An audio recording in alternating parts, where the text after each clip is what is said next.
Present indefinite tense लिखना है। Present indefinite tense आखिर होता क्या है? तो प्रेजेंट इंडेफिनिट टेंस की जो पहचान है वो क्या है? प्रेजेंट इंडेफिनिट टेंस के वाक्यों में वर्तमान समय में काम जारी कर होना या करना पाया जाता है तथा इन वाक्यों के अंत में यानी इन वाक्यों के वर्ग के अंत में ता है, ती है या ते है आदि शब्द होते हैं, तो वो हमारे होते हैं प्रेजेंट इंडेफिनिट टेंस। वो हमारे होते हैं प्रेजेंट इंडेफिनिट टेंस। तो हम लोग प्रेजेंट इंडेफिनिट टेंस के आज हम नेगेटिव वाले वाक्यों को आज हम लोग पढ़ने वाले हैं। कौन से वाक्यों को? नेगेटिव वाले वाक्यों को, जो नकारात्मक में होते हैं। तो इसकी जो सहायक क्रिया होती है नेगेटिव वाले की, वो होती है डू नॉट या डज नॉट। जब हमारा जो सब्जेक्ट होगा अगर वो सिंगुलर में है, अगर वो सिंगुलर में है यानी कि अगर वो एक वचन में है, तो उसके लिए हमारा हेल्पिंग वर्ब होगा वो हमारा डज नॉट का प्रयोग होगा। किसका होगा? जब हमारा सब्जेक्ट सिंगुलर होगा तो हमारा डज नॉट का प्रयोग होगा, और जब हमारा सब्जेक्ट बहुवचन में होगा तो हमारा डू नॉट का प्रयोग होगा। तो हमारे डू नॉट का प्रयोग होगा जब हमारा सब्जेक्ट जो होगा जब वो बहुवचन में होगा। अब देखते हैं इसका हमारा आखिर रूल क्या बन सकता है। देखो ये एक बस सिंपली तरीके से रूल लिखा गया है। क्या रूल में क्या है? सब्जेक्ट हमको लिखना है पहले, फिर डू डज या नॉट, यानी डू डज फिर नॉट तो लगाना भी कंपलसरी है।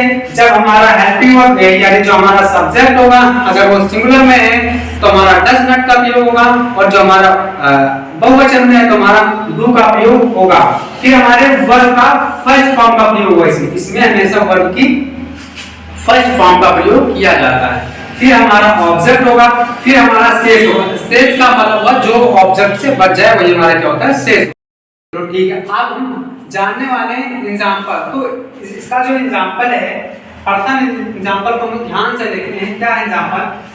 लड़की अपने घर नहीं जाती है। लड़की जो है वो अपने घर नहीं जाती है। तो इसको हम पहले देखते हैं। तो इसके लिए रूल क्या है? हमको सब्जेक्ट ढूंढना है पहले, फिर उसके बाद में हमको ऑब्जेक्ट ढूंढना है, फिर हमको क्या ढूंढना है? इसमें वर्ब ढूंढना है, हमारा सेंटेंस बन जाएगा। और क्या? अब देखो हमारा अब इसमें हमारा सब्जेक्ट क्या है? तो इसमें हमारा सब्जेक्ट है लड़की, और लड़की हमारी कितनी है? लड़की हमारी सिंगुलर है। क्या है? सिंगुलर है। तो लड़की हमारा क्या है? सब्जेक्ट है। फिर हमारा क्या लिखा है? जाति। जाति हमारा क्या है? वर्ब। जाति हमारा क्या है? वर्ब। फिर ये हमारा क्या नहीं क्या है? नेगेटिव वाला है। फिर ये क्या है? अपने घर। अपने घर क्या हमारा है? ऑब्जेक्ट है। क्या हमारा? ये ऑब्जेक्ट है। ये क्या है? ऑब्जेक्ट है। अब इसमें हमको सब मिल चुका है, हमको जिसकी आवश्यकता थी। अब तो इसको हम रूल पर क्यों रख देते हैं? बिल्कुल सिंपल है, क्यों इसको रूल पर हमको रख देना। क्या पहले रूल को क्या लिखना है आपको? सब्जेक्ट। सब्जेक्ट क्या है इसमें? लड़की है, यानी लड़की का क्या हो जाएगा? गर्ल। क्या होगा? गर्ल। तो हमारा हो गया गर्ल। फिर क्या होगा? हमारा क्या लिखा है? डू या डज प्लस नॉट। अगर हमारा जो सब्जेक्ट है अगर वो सिंगुलर में है तो हम डज का प्रयोग करेंगे, अगर वो बहुवचन में है तो डू का प्रयोग करेंगे। तो यहाँ पर देखो जो हमारी लड़की वो क्या है? सिंगुलर है कि प्लूरल है? तो हमारी क्या है? ये सिंगुलर है। लड़की एक है यानी कि हमारी क्या है? सिंगुलर है, यानी कि डज फिर नॉट। क्या हो जाएगा? बस को रूल के देखते जाओ, रूल को देखो, सब कुछ सरल है। हमारा हो गया डू डज नॉट। फिर हमारा क्या? वर्ब की फर्स्ट फॉर्म। हमेशा इसमें वर्ब की फर्स्ट फॉर्म का ही प्रयोग होता है। अब क्या हमारी वर्ब की फर्स्ट फॉर्म? तो इसमें आखिर वर्ब कहां पर है? तो वर्ब हमारी क्या है? जाता या जाति। अब जाति का क्या होगा? हमारा जाति का क्या होगा? गो होगा। क्या होगा? गो, यानी कि हमने लिख दिया गो। फिर क्या हमको लिखा है? ऑब्जेक्ट। ऑब्जेक्ट। अब यहाँ पर जो लड़की है वो अपने घर जाती है, यानी हर होम। क्या हो जाएगा? हर होम, यानी वो अपने घर जाती है।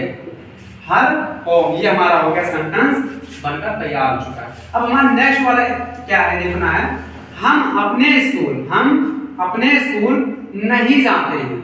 हम अपने स्कूल नहीं जाते हैं। तो देखो बना तो बिल्कुल सरल है। क्या है इसमें? कुछ नहीं है। सब्जेक्ट हमारा क्या है?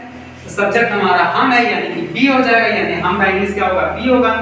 फिर क्या हमारा हमको लगाना क्या होता है? फिर हेल्पिंग वर्ब, क्या लगाना होता है? Helping verb. तो इसमें आखिर हमारा हेल्पिंग वर्ब क्या होगा?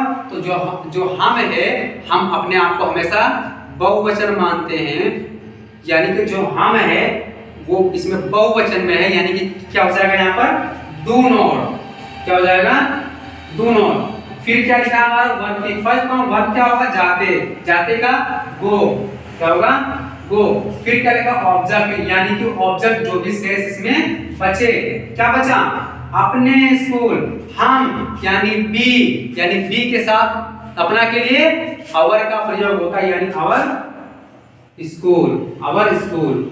ये हमारा सेंटेंस बनकर तैयार हो चुका है। फिर देखते हैं हम तीसरा वाला सेंटेंस। तीसरा सेंटेंस में क्या लिखा है? वह स्कूल कभी नहीं जाती है। वह स्कूल कभी नहीं जाती है। इस सेंटेंस में थोड़ा दम है, देखना है क्या है। वह स्कूल कभी नहीं जाती है, तो चलो हम देखते हैं, बनाते हैं। वह हमारी क्या है? सब्जेक्ट है। सब्जेक्ट क्या हो जाएगा? सी हो जाएगा। फिर इसमें हमको हेल्पिंग वर्ब लगाना है, यानी हेल्पिंग वर्ब यानी हमारी जो सी है वो क्या है? सिंगुलर है, यानी डज नॉट का प्रयोग होगा। हमने लगा दिया डज नॉट। फिर क्या लिखना है हमको? वर्ब, वर्ब इसमें क्या है कि जाति, जाति का क्या होगा? गो। फिर क्या हमारा है? फिर क्या लिखा है? कभी नहीं। तो ये हमारा इस सेंटेंस को हम मार दिए गलत। ऐसा सेंटेंस हमारा कभी नहीं बनता है। ये बड़े ध्यान से समझने की बात है।